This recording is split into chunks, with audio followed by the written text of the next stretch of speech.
I always think life is like a long hallway, and you're walking down the hallway. You open one door and you learn something there. You think, hey, this is what I'm going to pursue. This is what my calling is. And you think that's what it's going to be. And then something changes. A roadblock comes in your way. Or for me, my whole life was playing in the NBA. I thought I was absolutely going to play in the NBA, Justin. 3 years into it, I'm playing in northern Spain, and the coach calls me after the first preseason game and says, we're going to send you home. And that's the door closing. So the door closed on what I thought my pursuit was. And I always say this line in the talks that I give. My mom had said this motivational quote when I came back to live on my parents' recliner chair in Kansas City after I'd been cut from the team in Spain, feeling bad for myself, licking my wounds. And I was there kicked back in the recliner. My mom was doing dishes in the kitchen. She said, David, when one door closes, four open in an entire beachfront patio overlooking the ocean. This is the Own It Show, where we tell stories of how everyday people made ownership theirs. Hey everybody, welcome back to the Own It Show. I'm your host, Justin Rothling-Schofer. And if you're new here, all I have to say is welcome. Welcome to the first step of something new. Welcome to the first step of something different, because what you're about to realize is what it takes to live a life that is different. What does it take to live a life that is unique, a life that's uncommon, a life that ultimately separates you from the norm? Send you up the stream the opposite way, because that's how we want to live. And that's how we realize a life that is truly different. And so we got 300 episodes that you can go take a look back on. We've got amazing guests. We've got solo podcasts. We've got things where it's just truly life-changing. And if this is your first time and you hear something that impacts you, that changes your life, that shifts your thought process, that changes your perspective, let us know. Leave a review. Click those 1, 2, 3, 4, or 5 stars, preferably 5. If there's something that bothers you, take a screenshot, post it, and let's talk about it, because it probably bothered you for a reason. And so if we can actually start doing that, that's how we continue to spread and ultimately change lives one at a time. And so today's guest, I could not be more excited about, because we were talking a little bit before here, and he's like, bro, you're my best friend that I have never met. And it's so crazy to think about it, that we've known each other for about 2 years now, and have never met in person. We've crossed paths. We've actually been in the same airport, but on opposite terminals that we haven't been able to actually get together. We've had plans to meet, and then all of a sudden plans change because I got booked for something or he got booked for something. But we've been doing life together from a distance, and what a gift it's been to be able to get to know this man, get to know the soul of this man, get to know the mission of this man, get to know the true purpose of this man, get to know the calling that's on this man, and just to get him the ability to watch him do his thing and watch the anointing that is on his life and watch him changing lives from a distance. David Nurse, it is so great to have you on the show. Thank you so much for blessing with us your time. And I can't wait for you to ultimately drop some knowledge on our audience, because you're full of it. Justin, man, how do I wake up to that kind of enthusiasm and introduction every day? Seriously, that's amazing, brother. We're probably going to have to meet each other once so that you can carry me around with you. Come on. Yeah. I'll put you, piggyback style. We'll go everywhere together. Deal. I love it. I'll be your call out guy on those stages. You know what? Here we go. D Nurse. Done. Done deal. So good. David, it's been so awesome to watch just from a distance, because when you see where you've been and where you've come from, obviously coming from, like a lot of people in this space, having a sports background, coming up and working with professional athletes. That's the spot. That's where you want to be. That's what's going to give you the credibility. That's what's going to give you the ego drive. That's what's going to give you the boost up. But then now seeing how you're impacting hundreds of thousands of people, not only through your books, not only through your speaking, but also now your platform and how you're actually starting to get people to actually make moves. And we've talked about your book, Pivot and Go. We've talked about your book, Breakthrough. We've talked about your book, Don't Quit. All of these things that you continue to do, continue to put out, wily brothers at heart, but being able to make sure that you're putting things into this world that are so unique, so different. Talk about this journey that you've had of really kind of coming through your own experiences and now being able to have influence in the way in which you do. Yeah, absolutely. I mean, I always think life is like a long hallway, and you're walking down the hallway, you open one door and you learn something there. You think, hey, this is what I'm going to pursue. This is what my calling is. And you think that's what it's going to be. And then something changes. A roadblock comes in your way. Or for me, my whole life was playing in the NBA. I thought I was absolutely going to play in the NBA, Justin. And I poured every waking hour into it. I grinded my way to play college basketball. And then I'm playing professionally overseas, and it's actually more like a Will Ferrell semi-pro type of league than it is professional basketball. But I'm still thinking I'm going to play in the NBA. And 3 years into it, I'm playing in northern Spain, and the coach calls me after the first preseason game and says, "We're going to send you home. You can't cut it." So every one of my hopes and goals and dreams I poured in 23 years of my life, 24 years of my life, and it was just taken away from me right there. And that's the door closing. So the door closed on what I thought my pursuit was. Then you get back out in the hallway and you keep walking. You walk down the hallway and another door is there to open. And, it's interesting what God has for you that you don't understand that you have. And I think a lot of people, that door closes on them and they think it's over. They don't find what the beauty in it. And I always say this line in the talks that I give. My mom had said this motivational quote when I came back to live on my parents' recliner chair in Kansas City after I'd been cut from the team in Spain, feeling bad for myself, licking my wounds. And I was there kicked back in the recliner. My mom was doing dishes in the kitchen. She said, "David, when one door closes, four open in an entire beachfront patio overlooking the ocean." I was like, "Mom, what are you talking about? I thought it was one door. What's this 4 doors and beachfront patio?" But essentially she was saying exactly what I'm talking about in this long hallway is a door closed is not a door shut. A door closed opens up more opportunities for you.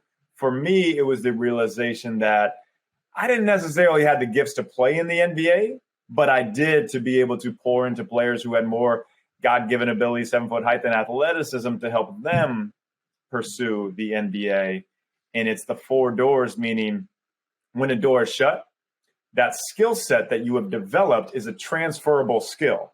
What I mean by a transferable skill is when something closes, you've just learned so many different skill sets and attributes to be able to apply to something else.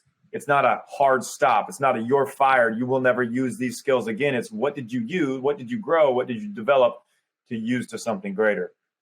Personal skills and basketball, mindset, all that kind of stuff to help other players play in the NBA. So I went on this mad pursuit, Justin, to coach in the NBA. I didn't have any connections at the time. So I hand wrote a letter to every NBA GM.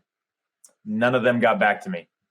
Until a month and a half later, I got a call from a 310 area code number, Los Angeles. It was the GM of the LA Clippers, Gary Sachs. We have a quick conversation. At the end of it, he said, "If you're ever out in LA, look me up. Let's grab coffee." Basically one of those "good luck with the rest of your life, kid" type of lines. But I took that as an opportunity. These are these doors opening. When someone opens a door, you take the opportunity. He presented it. So I booked a ticket to be out in LA that following week, spent all the money that I had, barely any, stole some of my parents' money so I could be in LA to act like I was going to do a basketball camp so that I didn't look desperate. Now I prepared for this meeting and walked into Gary's office, and I can vividly remember it as a snapshot moment in my life. Snapshot moments being those moments in your life that you can call back exactly where you're at, know the impact that it had on you. I had my only button-up shirt on, and I was soaking sweat through it all. But Gary and I hit it off, had a great conversation. Every NBA connection that I've gotten stemmed from that relationship with Gary Sachs. I end up living with him years later when I move out to LA. He's one of the people in my wedding. He's one of my best friends to this day. I'm actually having dinner with him tonight, crazy enough, all because I took that chance. So I think one of the biggest things that people have to understand is we are playing a no-lose game. Life is a no-lose game. Now think about this. If you take a shot going for your dreams, the worst that can happen, literally the worst, is someone says no. Someone says no ultimately just means it's next. You're on to the next. There is no. So with Gary and writing these letters, had he not gotten back to me or anybody gotten back to me, I would have been at the same exact place that I was. And I think a lot of people hold themselves back, and that's the whole point of the Do It, Life-Changing Power of Taking Action book is the reason we don't take action is because we fear what the results are going to be. Uncertainty is the biggest fear. If you're going to take action and you don't know the results, it's harder to take action in the moment. So I know I'm talking a lot here. I'm just telling the whole backstory and how this interweaves in here. So with Gary, like, I also knew that, like, he wasn't just going to say, hey, you know, this guy, David, I just met, he's a young kid who wants a coaching job. Let's give him one. No, it doesn't work that way. I had to make myself the expert. And this is what I've learned in being in Los Angeles and in the Hollywood space, and my wife, is you can't act like you're desperate. You have to make yourself the expert in something for them to come to you. So all I could do was shoot a basketball. I didn't play any defense, none of the other athleticism stuff, just shoot. So I knew I could teach players how to shoot. So I started these basketball camps. I had these basketballs made extremely cheap, horrible leather from China. They had this white line down the middle so you could see the rotation on the ball. Had them sent to the Oakland seaport. I drive in my little Nissan Maxima, 29 hours out to Oakland, put them in my car, spend the next 5 years of my life driving around the country, doing basketball camps for anybody that would take me in, and literally sleeping in my car throughout the Midwest and well-lit Walmart parking lots, crashing on friends' couches who I hadn't even met before. They didn't even know I was their friend. But just, you know, that the journey of it, I love the pursuit. I love the teaching basketball as my vehicle to, you know, to inspire other people, kids in this sense. And 5 years in, I'm in Melbourne, Australia. I get an email in my inbox. I was doing a basketball camp out there, and the email said Brooklyn Nets shooting coach. Like, I don't know anybody from Brooklyn. This is probably a cruel joke or some spam email. But I was curious, so I opened it up.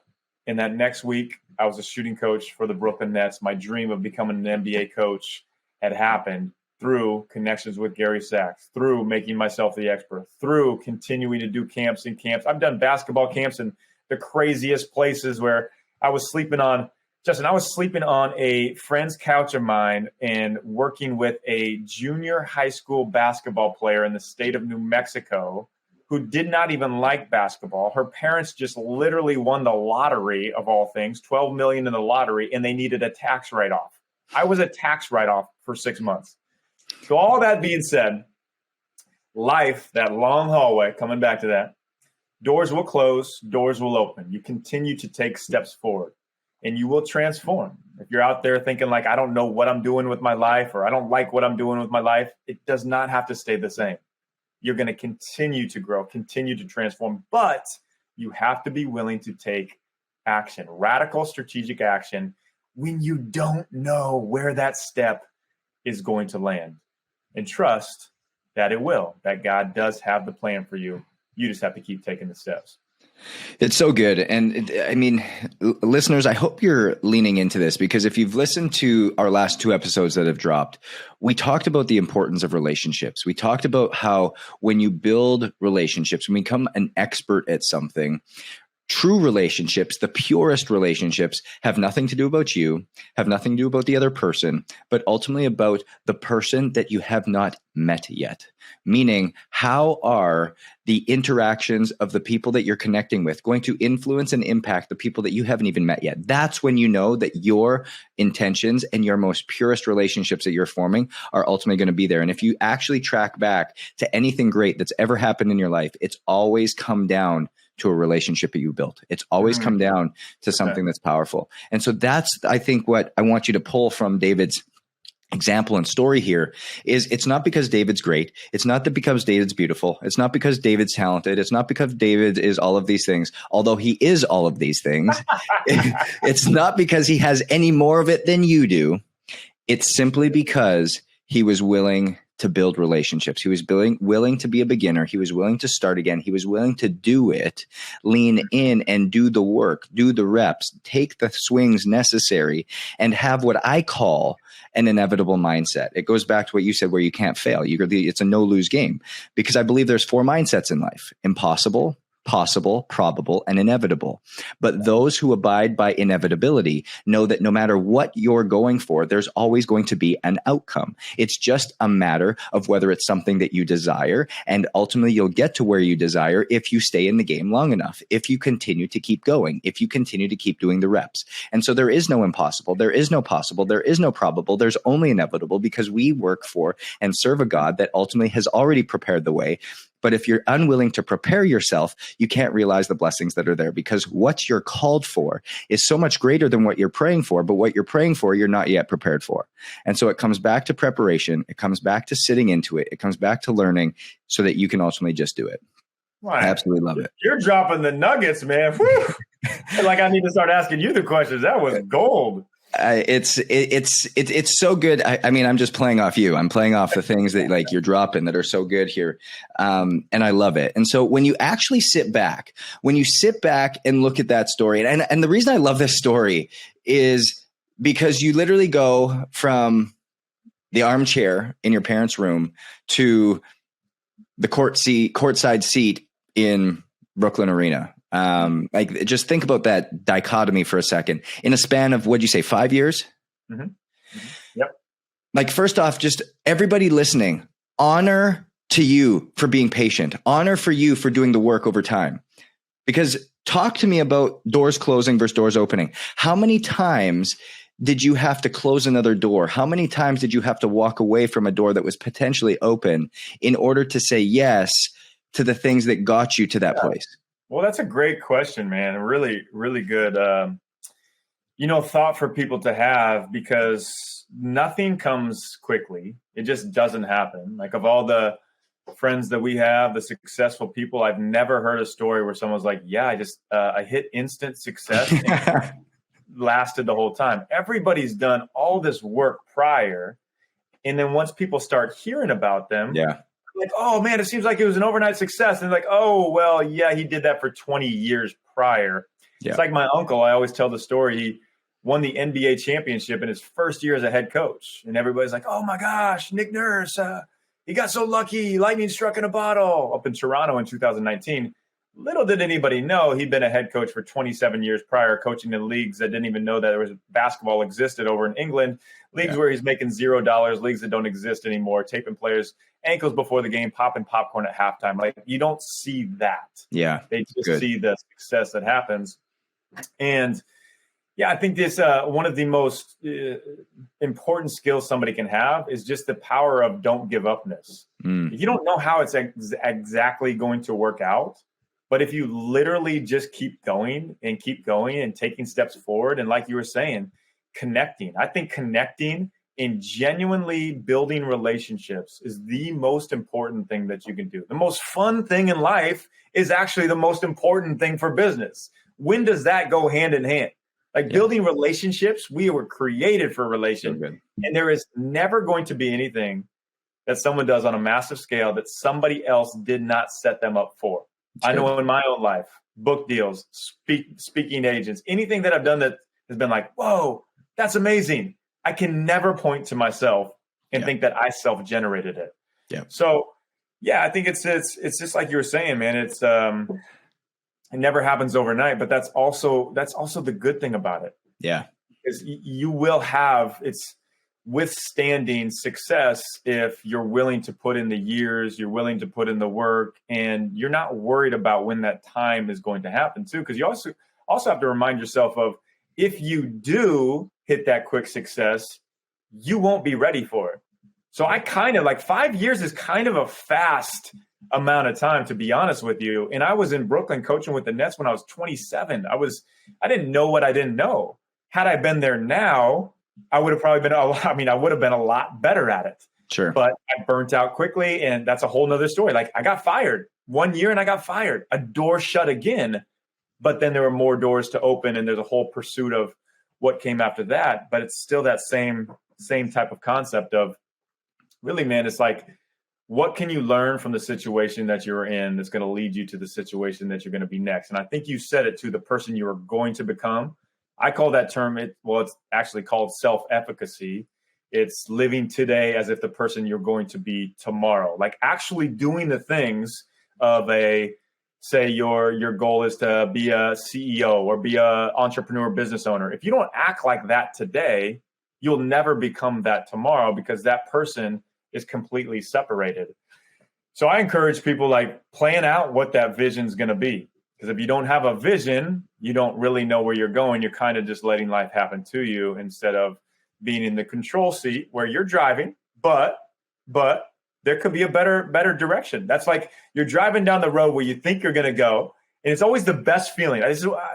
One of my favorite feelings is when you have Waze or Google Maps up and it says quicker route found. Yeah. And it gives you like, you gain 5 minutes. That's like God saying, hey, I've got a better plan for you. Let's go this way. I was literally just about to give this analogy because when you're sitting here thinking about this, and I always say a calling that hasn't been tested is a calling that can't be trusted. And the way that you're prepared, the way that you're preparing yourself is ultimately going to dictate what doors are opening, because it's only once you prepare yourself, only once you grow yourself, ultimately that can you receive and be able to receive the blessings in which are already prepared for you. And so I still remember sitting in traffic, Miami traffic, bumper to bumper. And I'm just like, oh my gosh, like what is happening here? This is no good. And the reason we were all backed up, get this, is because the express lane was blocked. So they had pylons in front of the express lane, so you weren't allowed to get in.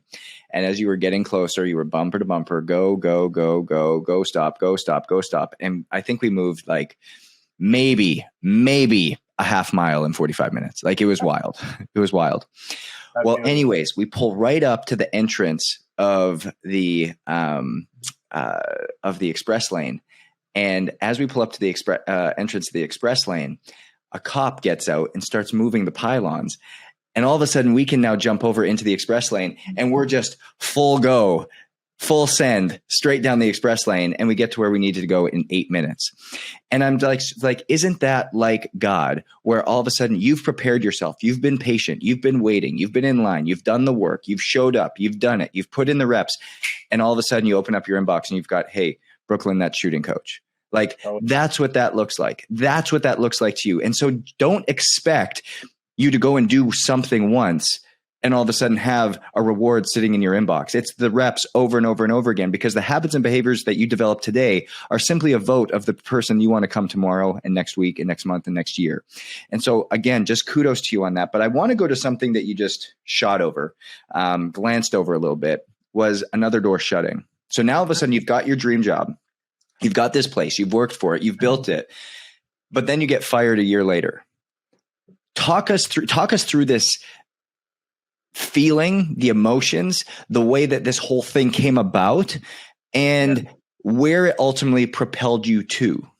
Yeah, absolutely. So we went from, when I got out to Brooklyn, 28th in 3-point percentage, and we skyrocketed to second. And I was getting all this NBA media articles, ESPN, this hype that this young up and coming coach. I was like, I was drinking my own Kool-Aid, man. I was like, yep, I'm the man. And then our head coach got fired and everybody was out. So once again, all of this to get to my dream job, 5 years pursuing this, and it's gone. And nobody was calling after that. It was kind of late in the hiring process. So I came out to Los Angeles and I started training players individually. And that's kind of like, okay, what could I use from my skill set that I had at Brooklyn to be able to apply? And it was training NBA players. And then I kind of, building relationships. I got in with these agents and UCLA basketball and different just relationships that I built would send players. And I'd start getting all these players coming to me in the off seasons. I would have all-stars. I was working with Wasserman Agency, and they were sending Russell Westbrook, Klay Thompson, like all these superstars. And then I had this moment too, Justin, like I thought like that was my pursuit. So once again, as you can see, this life is going many different ways. I'm getting punched in the face, getting back up. I'm off track. I'm coming back on track, like all over the place. And I had this moment in the off season of 2019. I was like, I just don't love doing this anymore. I was at the gym at 6 a.m. till 6 p.m. I would passed out a couple of times, literally collapsed on the floor because I was exhausted. I was giving everything I could training these players. And it's like, I got to make a change. Now, I didn't know what to do really, but I knew the part that I loved of the training NBA players was more than the skill set, but it was seeing them grow their confidence, grow their self-belief, their mindset, as opposed to just their skill set. I was like, there's got to be something to this. And I actually just developed a relationship with one of my closest friends today, John Gordon, very well. And he's like, dude, you should look into speaking and writing books. Like, you could do this. I had no idea what that looked like. And I've got this whole crazy story of how I ended up booking my first keynote talk. But the point being is that pursuit, the skill sets that I had learned through basketball, translated to something else. So when I started speaking, people were like, whoa, you're just going to go into keynotes. You've never talked. Well, I'd been motivating NBA players. I've been doing 7-hour basketball camps, talking the whole time. So it wasn't a whole new, it's the transferable skills that I was talking about. Yep. Now, one of the most important things, and you touched on it earlier, is in this pursuit, there's always going to be these good opportunities that come up. It's just, it's the amazing blessing of the life that we live, and I'm sure everybody else out there has it too. It's not the bad opportunities that keep you away from your great pursuit. It's the good opportunities that we have all heard it. It's not the enemy of great is not bad. That's obvious. The enemy of great is good. So I got these offers. Got an offer to coach with the Phoenix Suns, and I was told I could run all the player development. I could bring in all my optimization specialists. I was a nut for that kind of stuff. And everybody from the outside was like, dang, you're going to do it. You're back in the NBA. This is going to be amazing. The noise from the outside told me that's what great looked like. To me, I knew that wasn't my pursuit, but I wasn't willing to stay true to myself because I wanted to have what everybody else thought was cool. But John Gordon called me out. He's like, hey, is this really what God's got called for you? Is he really telling you to go back in the NBA? And it hit me. I was like, no, it's not. So I turned it down. And it's one of the biggest lessons of people don't achieve their greatness, what they're created to do, what God has in store for them, not because they don't have the ability to do that. They count themselves out. They already discredit themselves, and they'll take shiny object syndrome. I think that's one of the hardest things. Oh, there's this event going on. Oh, there's this business deal we can do. Oh, we should do this. But if it doesn't align with your life mission statement, and the life mission statement should be a one-liner that you can tell people every decision you make is funneled through that. Mine is I help people unlock the gifts they have inside of them so that they can go unlock gifts for others. If that doesn't deal with that, I'm not taking it, even if it seems really good. Because the shiny object syndrome, the distraction, not just the distraction from your phone or TV screens, but the distraction from good opportunities will ultimately keep you away from your great opportunity. It's so good. It's so good. And it's so true.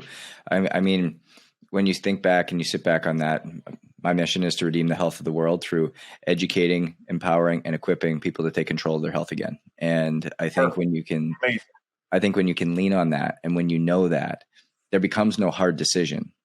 Everything becomes very simple, and it becomes channeled to where, going back and using your analogy, you can literally walk down your hallway. Your hallway is straight. And yes, there's going to be little doors that open along the way that you have to decide whether to walk through or close, but you ultimately are able to dictate and have an understanding there. It's nothing like looking down a hallway and seeing 9 different paths to go down and be like, oh my gosh, I have no idea which one to do.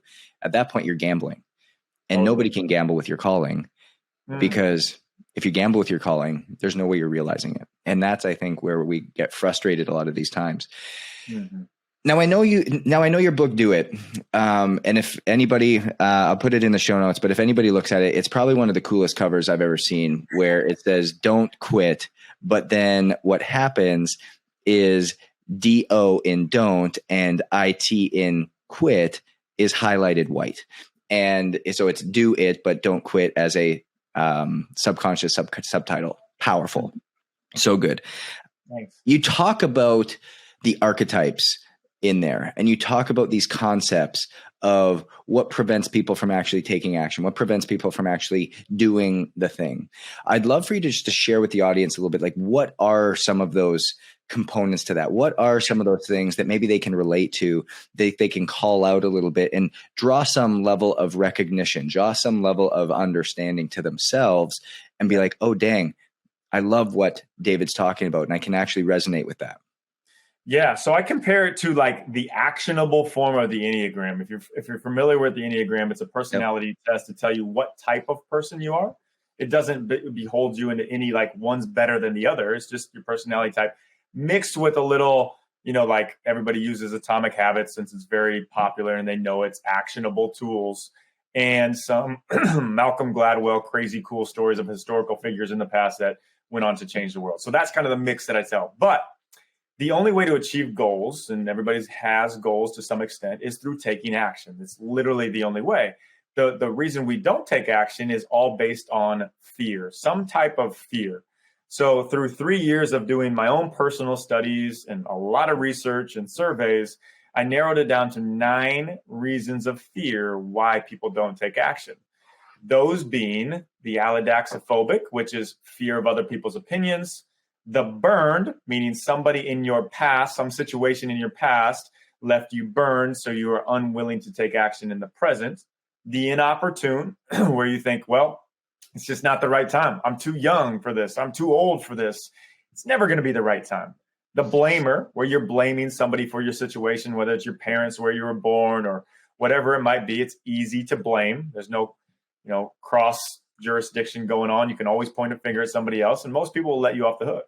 The test believer, and that's somebody who thinks they take a test, which is kind of ironic because this is similar to that, but it's more to the point of like, hey, you know what? I'm an introvert. I can't take action. I'm an introvert. I just can't talk to people. Well, it's not introvert and extrovert has nothing to do with can or can't you talk to people. It's how you recharge. Most people don't understand that. So it's not limiting you to a label per se. The distracted, like we talked about, like it's not necessarily your phone that's distracting you. It can be, but it's also the shiny objects that are getting in your way of your true mission. The scarcity mindset, where you're thinking like you have to hold on to anything. Like it's always funny when people will never like, oh, I got to hold on to just only my connections, only my contacts. When in reality, it's all of us working together. It creates an abundance. The perfectionist gets a lot of people where they think they have to be perfect. You have to have it all together before you take action. If you went back and watched some of my old YouTube videos of doing basketball camps, talking in front of a camera, you would laugh your butt off because they are horrible. My first podcast I did, no idea what I was doing at all. They're terrible. But if I waited till I was perfect, I never would have started in the first place. And you have to take action for ever to be great. You don't have to be great to start, but you have to take action and start for you to ever be great. And the last one is the underestimator. It's where you just count yourself out. There's 2 types of people, literally only 2 types of people in so many different situations. One of the most powerful ones, I think, is those who say, why me? Where they look at others and they're like, oh, why? I could never do that. Why me? Why do I deserve a great life? And those who say, why not me? Where they look at something like, well, somebody's got to do it. Somebody's got to be the best speaker, coach, whatever it might be, fill in the blank for your life. Somebody's got to be the best at it. Why not you? And those are the 9 different ways of why people hold themselves back. So the point of it is to read this and you'll see, okay, which ones do you associate with? It could be 1, it could be 3, and you'll see what's actually going on in your brain. Like there's literal chemicals in your brain that are causing this to happen. You'll see what's going on in your feelings, which I call the heart, and then able to, okay, now I know it, I'm aware of it. All right, here's how I can overcome it. There's an action for each one of them. And there's also an action animal, which I haven't really talked much about that, but animals, they don't deal with these kind of things. They're purists in the sense. Animals aren't fearing the other opinions of animals. Animals aren't blaming somebody else. They're not thinking they need to be perfectionists. So I go into these cool different, stories and outlining animals in each situation. So that's kind of an overview of it. I love it. Which one or several do you actually relate Great to the question. most? The distracted, for sure. We've been talking about the shiny object syndrome. I think I talk about it a lot because I'm a work in progress on that for sure. A little bit of perfectionist. I'm not too bad with that. Definitely the distracted more than anything else. So when you think about the distracted and the perfectionist, what animals come along with that? I'm just curious. I'm interested by this concept of how you align it back. Yes. Let me make sure that, sometimes when you write it, you forget exactly what you had with it. I've got the animal. Let me pull this up. The perfectionist for the animal. Okay. It is the squirrel. So a squirrel is one that can fall from a tree, and they actually will always like land on their feet. They're never falling and they're just crashing. And they can basically, like the flying squirrels and everything. So they never have to get it right. If they miss a branch, they're going to be fine. They're going to land on a branch. They're going to bounce back. The distracted, let's see. If I can pull so when you think about the squirrel and you talk about the perfectionist, as you're going through this perfectionist animal within the squirrel, they're not waiting for the perfect moment to jump from branch to branch. They're not waiting for the wind location to be right. They're not waiting for the leaves to fall appropriately. They're jumping, they're taking action, and they're going to figure it out as they're getting through. They've prepared. They know they're strong enough. They know they've got the capability. Now they're just going, doing the thing, and figuring out as they go. Yeah. Like one of my favorites is the inopportune. It's a thoroughbred horse. Thoroughbred horses, the top horses, they're like 3 years old, 2.5 years old to 3 years old. That seems really young, but they're the ones running in the Triple Crown. So there's just a lot of stuff that you can take from nature and animals, and it's just a fun way to bring it back with the actions. So good. So good. I love it. The David, do you have a space where people can pick up a copy, or where it's gonna be most accessible, or where people can find more of it? Yeah, anywhere books, Amazon, Barnes and Nobles, my website, davidnurse.com. You can. If you're near the Chicago airport, I was walking through the other day. I snapped a picture, took it, put it on Instagram. So it's in the Chicago airport. If you're near Chicago and you want to go grab a copy there too. Airports are funny, man. Airports are funny with books. Like you see your book in there and people will be like, oh man, that's amazing that they decided to pick up your book and put it in there. And you're like, yeah, that actually was one of the most expensive marketing things that I did. Books, if I could run a company, it would be a airport bookstore, because every single book in there, somebody had to pay for that marketing. Wow. That's a big one. There you go. There's a behind the scenes look at the author world, everybody. Behind the scenes look. How do we get into where's a good place to start an entrepreneurial venture? It's an airport bookshop. I'm telling you, man. Parking lots or airport bookshops. Sign me up. So funny. I love it. David, for somebody who has ultimately taken this life that they live, somebody who has taken this reality in which exists and operates in what I call ownership so well, what would you say is your definition in a word or a phrase of what ownership is? Ooh, I love that. Ownership is, it is taking full responsibility of not just the life that you live, but the legacy that you leave.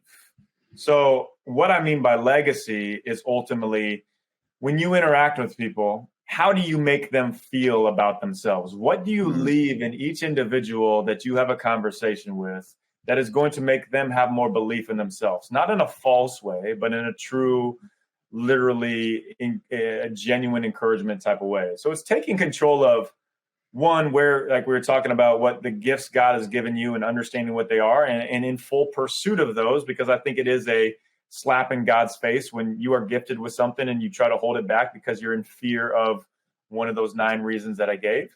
But then also it's, how do you leave a legacy? And leaving a legacy is the way you make people feel when you interact with them.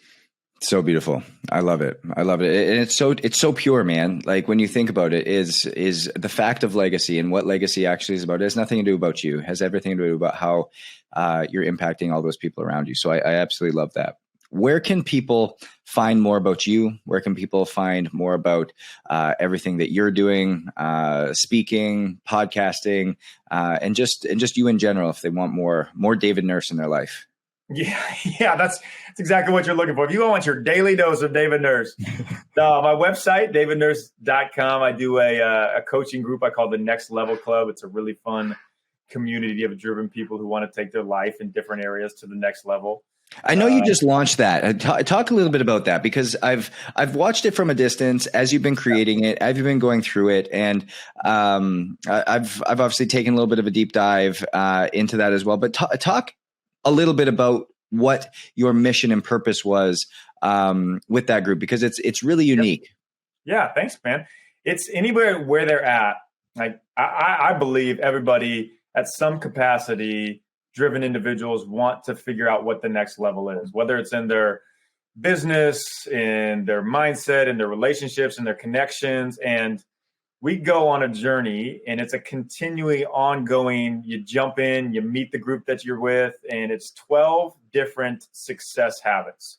So I teach you through everything that I've learned over the last 15 years and what I've taught. And like we're talking about building your personal mission statement, how to genuinely connect with people and grow an amazing, true network, how to get these different mindset tools that I've used with NBA players and coaches. So we go a deep dive in this. And ultimately, I mean, what is the feedback and the success results that people have seen has been amazing.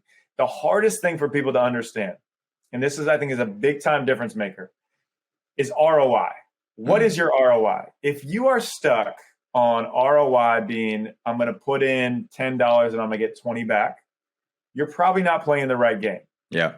That money will come. That's good. What people have to understand, the money's going to come in the long run. You'd rather have money long run than you would just have quick fixes. That's why I see like, flipping houses and stock picking, like as a hot, sexy type of, I'll tell you how to do this. That's good for the quick. But if you want to build these habits, different success habits that you'll be able to use for the rest of your life, that's what the Next Level Club's about. It's not for everybody because not everybody understands that. It's good. It's really good, David. I love that. I love the mission. And then where else can they find you? Yeah, social media. David Nurse MBA, I think, is on all the different platforms. Or just, you got to come out to the best coast, which, Justin gets out here every once in a while. But, yeah, I mean, it's not Miami is the coast I'm talking about. You come out here to Los Angeles. I love it. I love it. It's I just always say we live in the best two cities in America, so we'll wrap it up in that. I like Miami a lot. So good, so good, guys. I really encourage you to go check out Do It by David Nurse. It is something that is just going to really start to impact you in some different ways. And just getting around this guy, his energy, his wisdom, his journey, he's got an anointing on his life. And the more that you can get around people like that, the more that they're going to be rising tides around you and continue to help you pull out the things that are truly inside of you. And so that Next Level group is something else. We'll put all that in the show notes so you can lead in. But everybody listening, I need you to remember you're playing a no-lose game. You're playing a game that you cannot lose at. It's inevitable. The outcome has already been prepared for you. The consequence here is that you're failing to prepare yourself to realize the blessings, the gifts that have already been anointed for you. Lean into that. You're playing a no-lose game. You've got a stacked deck. You've got the unfair advantage. So use it. Step into that. Do the work. Show up. Don't allow fear of opinions of others, the past, the inopportune moments, the blaming, the testing believers, the distracted, the scarcity mindsets, the perfectionism, the underestimators, to hold you back from truly leaning in to help you take ownership of the legacy that you're meant to leave, the legacy that you're meant to live, the life that you're meant to step into, ultimately the door that you're supposed to walk through. Because when one door closes, 4 doors open, and all you have to do is just do it. Because remember, success is different. So own your different.